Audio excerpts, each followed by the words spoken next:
There is a particular kind of darkness that lives in the remote corners of the world, in the quiet, empty spaces on the map where the constant hum of civilization finally fades and the ancient, profound silence of the land takes over.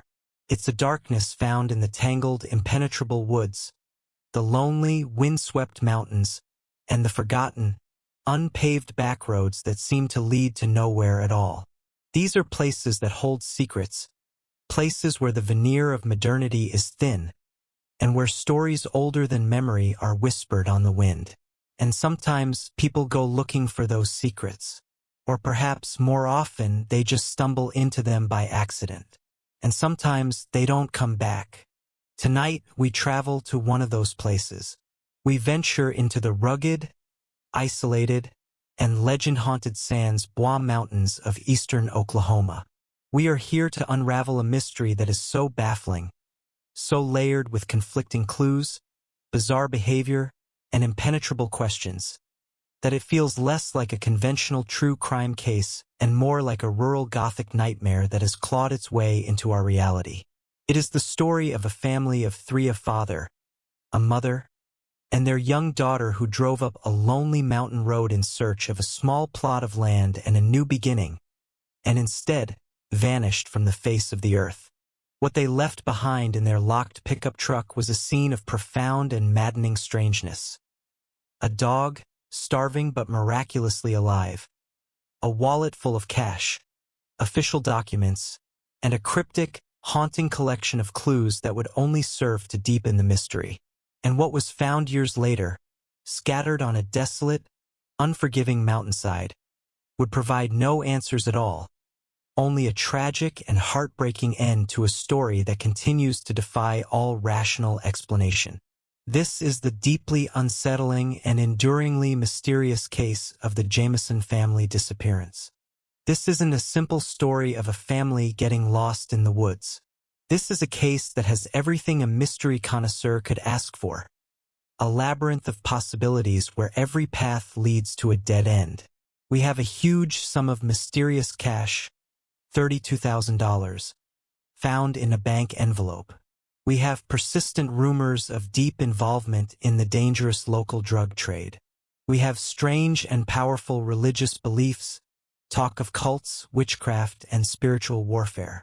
We have allegations of a family feud so bitter and violent that it involved the Mexican mafia and white supremacist gangs. And we even have a chilling theory involving a mountain curse and malevolent spirits that the family believed were haunting their every step. The Jamison family mystery is a complex tapestry woven from threads of human pain, paranoia, and paranormal belief, set against the backdrop of a landscape that is as beautiful as it is unforgiving. Every clue seems to point in a different direction, and every potential answer only spawns a dozen more disturbing questions. What really happened to Bobby, Sherilyn, and 6-year-old Madison Jamison in the Sans Bois Mountains in October of 2009? Were they the tragic victims of a violent crime, a carefully planned murder for hire? Was it a desperate act of a family pushed beyond its limits? Or did they succumb to something far stranger, something that lives in the ancient silence of those Oklahoma hills?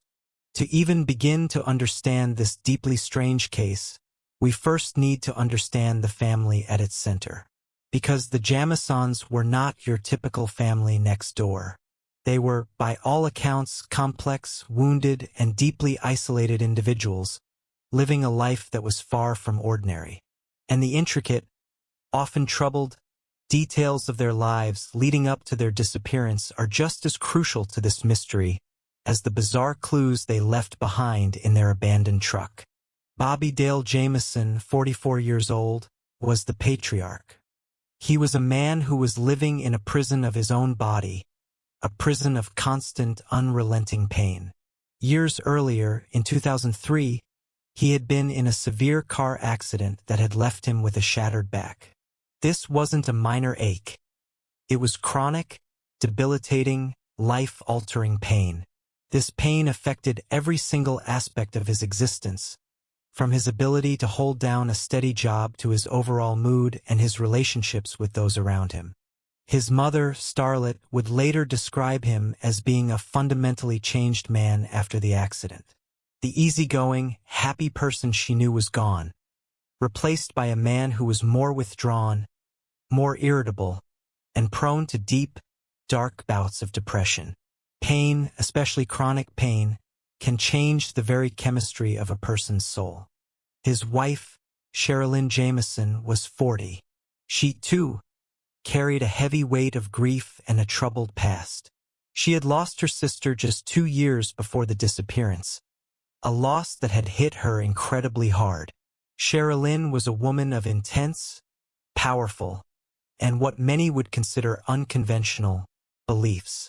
She was a devout Christian, but her personal spirituality was a unique and eclectic mix of different traditions. She also believed fervently in spirits, witchcraft, and the presence of ghosts. This wasn't a casual interest. It was a central, driving force in her life. This spiritual dimension, her belief that she was engaged in a literal war with unseen forces, is a key and highly debated part of the Jamison family mystery. And then there was their daughter, 6-year-old Madison. By all accounts, she was a quiet, shy, and somewhat withdrawn child. A photo taken shortly before her disappearance, which we will discuss in detail later, shows a small girl with large, hauntingly sad eyes, clutching a doll. The dynamic of this small, isolated family unit is central to understanding the strange events that would unfold.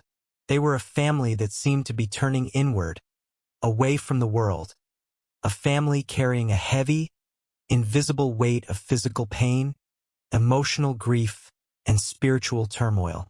In the fall of 2009, the Jamisons were looking for a fresh start, a way to escape the world that they felt was pressing in on them. They were living in a small house in Eufaula, Oklahoma, but they had a dream of getting away, of finding a piece of land far from everyone and everything, a place where they could build a new life off the grid. They had their sights set on a 40-acre plot of land for sale in the remote, rugged Sans Bois Mountains in Latimer County, Oklahoma. It's important to understand what this area is like. This is not a place for casual hikers or weekend tourists. The Sans Bois Range is a vast, sparsely populated area of dense, tangled forest, steep, rocky hills, and a confusing network of winding, often impassable, dirt roads. It's a place where cell phone service is non-existent, a place where you can get lost very, very easily. It is also a place steeped in local legends, tales of outlaws, hidden treasures, strange lights in the sky, and something the locals sometimes call a mountain curse. It was into this isolated and myth-laden landscape that the Jamison family intended to move.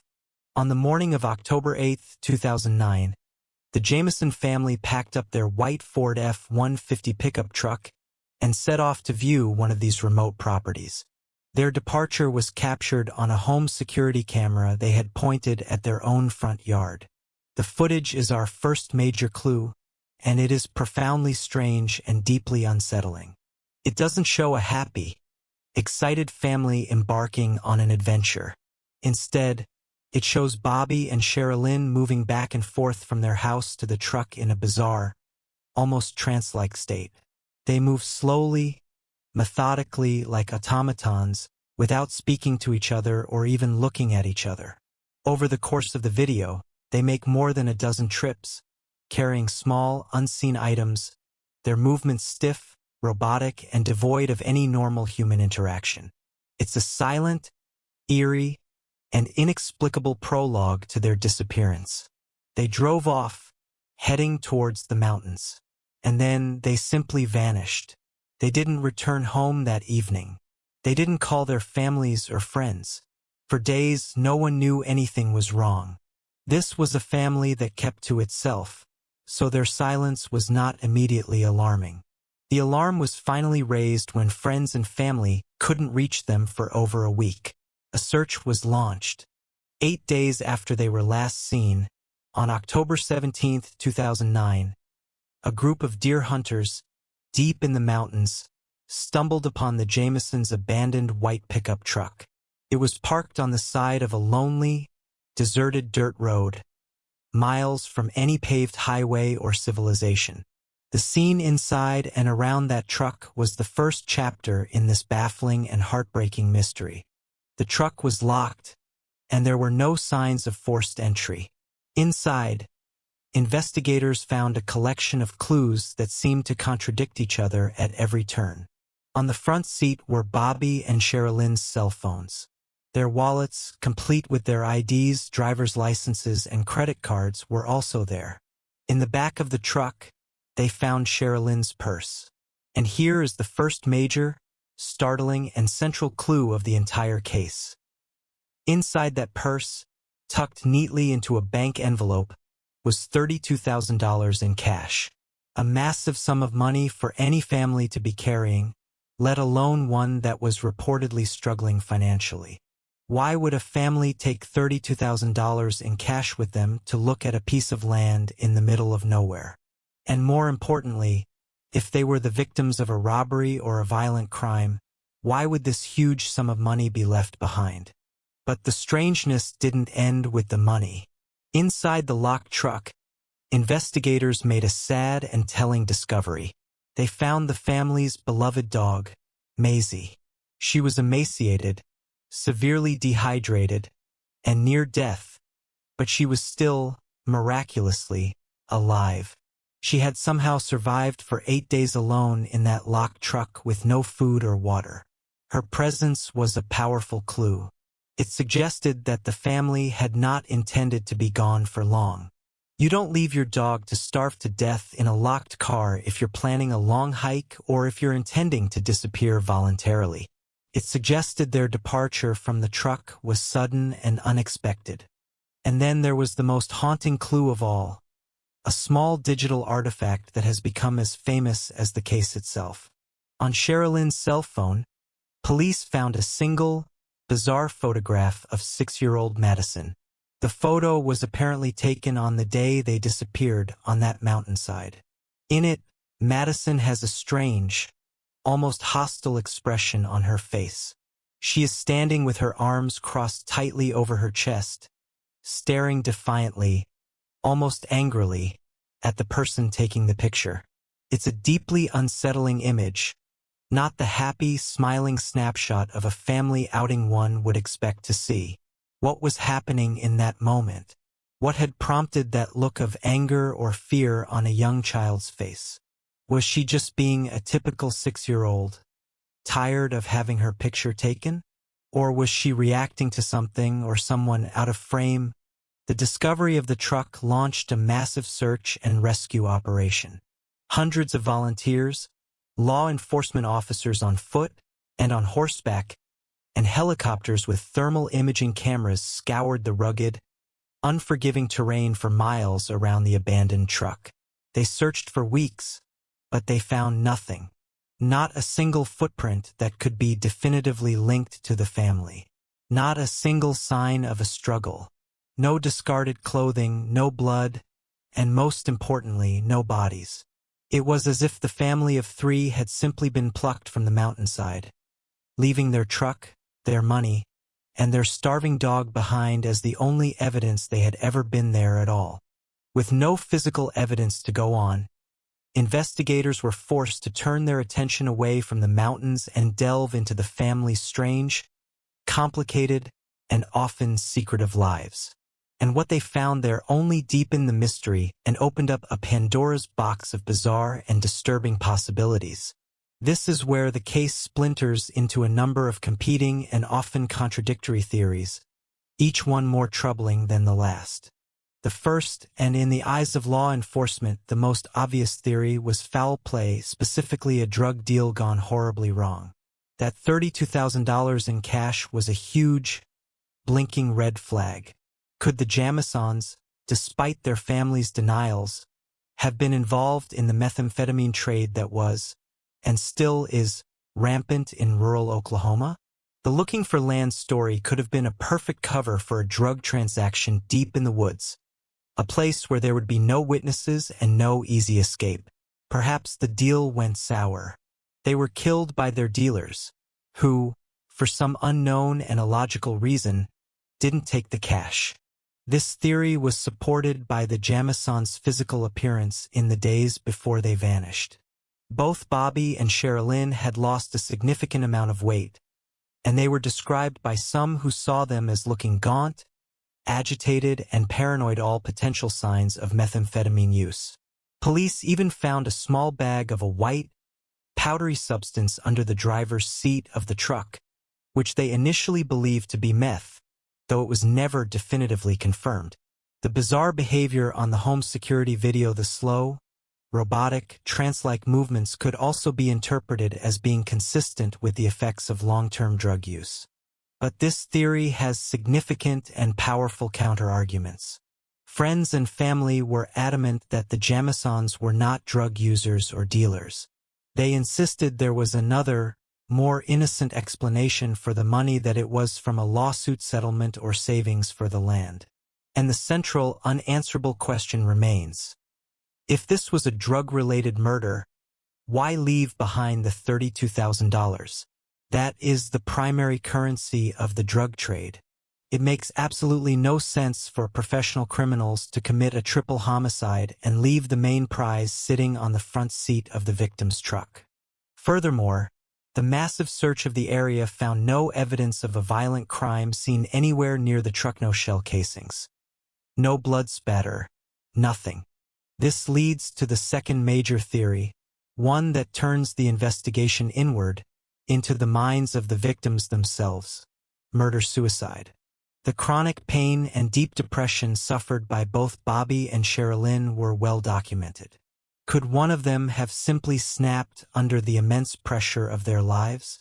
Perhaps Bobby, in a final, desperate act to end his constant pain, killed his wife and daughter before taking his own life.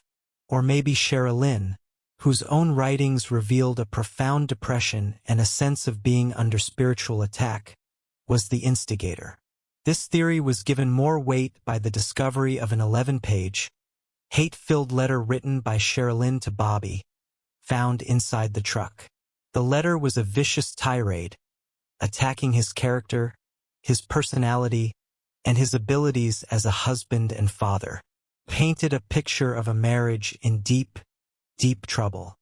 This theory would explain the lack of a struggle and why the money and valuables were left behind. But it too has serious flaws. There was no suicide note found, and despite the angry letter, friends insisted that the Jamisons were, at their core, a loving family who doted on their daughter Madison. It seems unthinkable to many that either parent would be capable of harming their child. And the biggest logistical problem remains: if it was a murder-suicide, where were the bodies?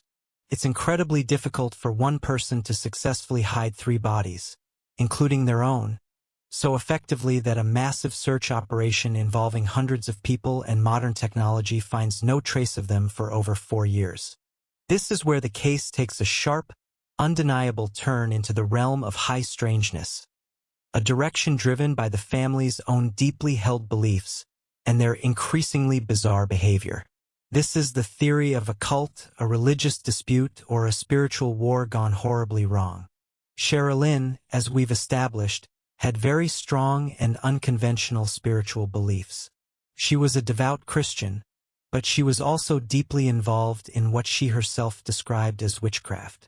She had a personal witch's Bible, and believed their house in Eufaula was haunted by malevolent spirits. She had even spray-painted strange, cryptic, satanic-sounding messages on the side of a storage container on their property. In the days leading up to their disappearance, Sherilyn had allegedly told her pastor that she had seen spirits on the roof of her house, and that she was engaged in a very real and terrifying spiritual warfare. Both she and Bobby had claimed to their friends that they were communicating with the ghost of a young girl, a spirit named Emily, who they believed was the ghost of a former resident of their home. They had purchased a satanic Bible not for worship, but supposedly as a manual to understand and fight the evil forces they believed were attacking them. They were performing strange rituals in an attempt to exorcise the spirits from their home. Could they have gotten involved with a dangerous religious cult? Perhaps their search for spiritual answers led them down a dark path. Maybe they had a falling out with the group or were trying to leave and were silenced as a result. This would certainly explain their paranoid behavior and the feeling that they were being watched or followed. The family had also recently been involved in a bizarre incident where they had spray-painted "Witches don't like it when their black cat is killed" on a neighbor's property, suggesting they were in a local dispute with other people who may have shared their fringe beliefs. This theory is tantalizing, as it speaks directly to the family's strange psychological state.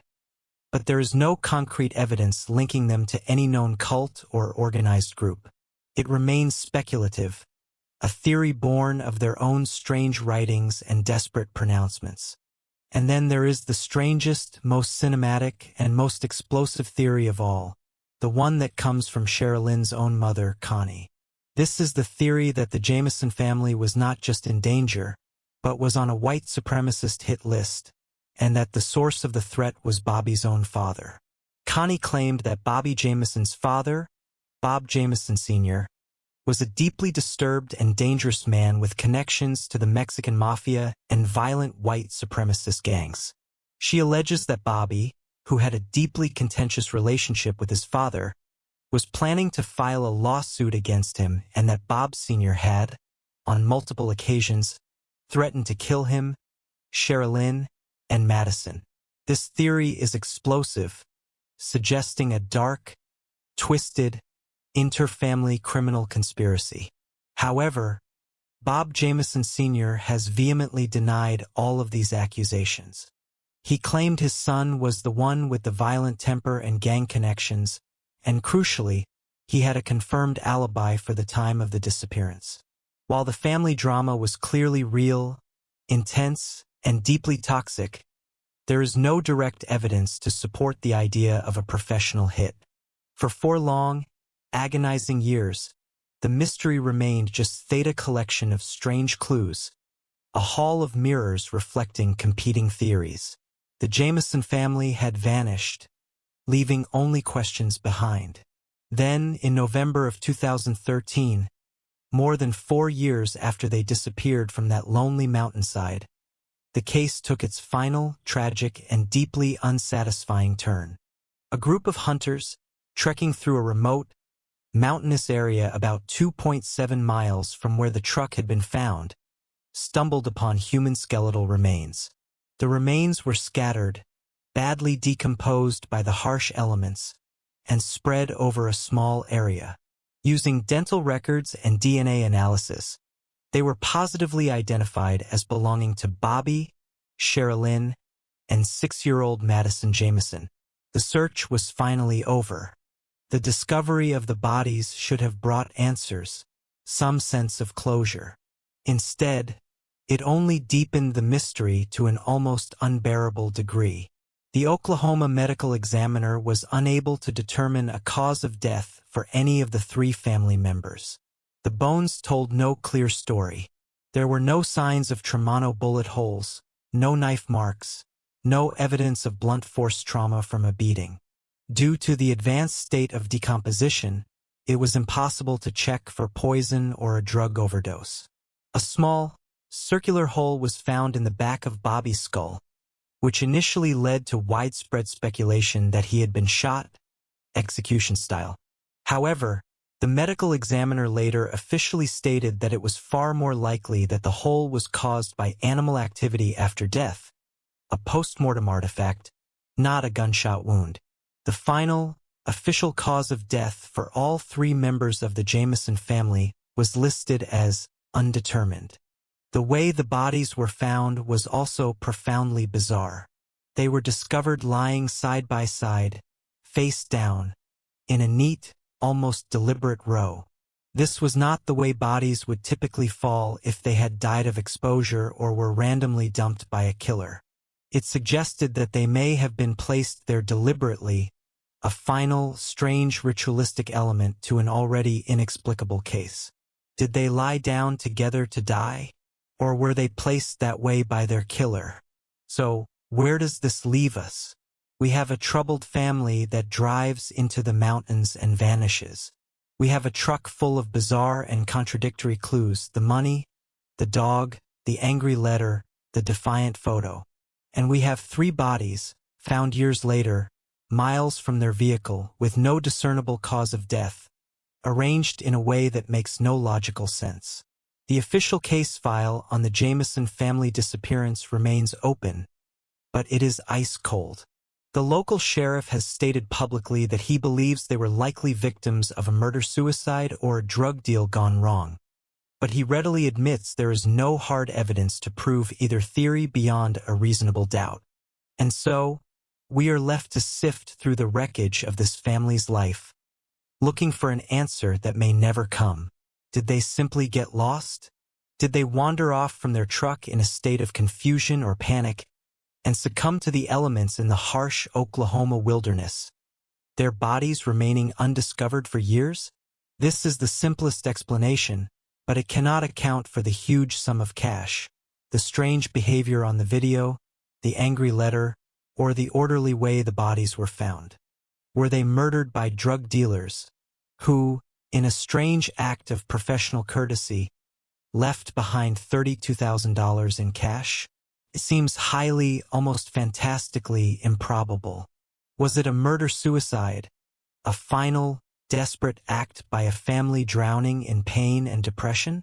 It's possible, but it feels incomplete, unable to explain all the strange details, especially the long, arduous journey from the truck to the spot where their bodies were found. Or was it something else entirely? Did the Jamisons, in their troubled, paranoid, and spiritually charged state, stumble into something in those woods they weren't supposed to see? Did their spiritual warfare become all too real? The Sans Bois Mountains are steeped in legend, tales of strange lights in the sky, mysterious disappearances, and ancient curses. It's easy to dismiss these stories as simple folklore, but in a case with no rational answers, the irrational begins to seem unnervingly plausible. Did the Jamisons believe they were being hunted by demons, and did they flee into the wilderness to escape them, only to die of exposure in a state of shared, delusional psychosis? It is a terrifying thought, but it is one that, in some ways, fits the bizarre facts of this case better than any other. The mystery of the Jamison family is a tragedy that operates on multiple levels. It is the story of a family struggling with pain, with grief, with depression, and with a set of beliefs that set them apart from the world. And it is a story of how that internal struggle may have led them to a physical place from which they would never return. They went looking for a 40-acre plot of land to build a new life, and instead, they found a small plot of earth that would become their final unmarked grave. The Oklahoma mountains hold the secret of what truly happened to Bobby, Sherilyn, and Madison Jamison, and it is a secret they have yet to give up. What is your theory on the Jamison family disappearance? Do you believe this was a tragic but ultimately explainable true crime case involving drugs or a desperate murder-suicide? Or do you think the family's strange beliefs, the paranormal claims, and the bizarre collection of clues point to something darker, a mystery with its roots in a hidden cult, or even something supernatural that defies our understanding? This Oklahoma mystery is one of those rare cases where the more you learn, the less you feel you know. The truth remains elusive, hidden somewhere in those mountains. Share your thoughts, your theories, and your analysis in the comments below. If you found this exploration of this baffling true crime family disappearance compelling, please consider liking the video and subscribing for more deep dives into the world's most enduring and unsettling mysteries. Thank you for listening.